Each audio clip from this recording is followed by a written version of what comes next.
Welcome to the Slop Farm. Enjoy the video. You start by launching the app and granting only the permissions it requests. That lets it scan your storage. Once permissions are set, pause any new photo activity so deleted files aren't overwritten. Next, pick the drive or folder where the photos were lost and select the exact file types, JPG, PNG, HEIC, to narrow the scan. This speeds up results and reduces false positives, so do this precisely before you hit the scan button. Begin with a quick scan to surface recently deleted files. If you don't find what you need, switch to a deep scan that reads raw sectors for fragmented images. Once results appear, use filters, date ranges, file size, and thumbnail preview to eliminate noise and focus on likely matches. You can preview each image to verify quality.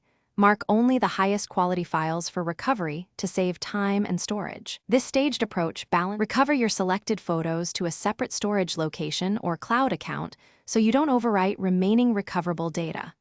Once saved, open several images to confirm they are intact and check metadata for dates and file integrity. If images appear corrupt or missing, don't panic. Rerun the deep scan with different settings or try an alternate recovery tool that supports your device.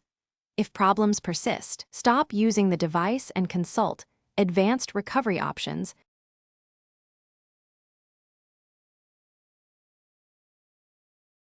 Thanks for watching. Consider subscribing if we helped you today.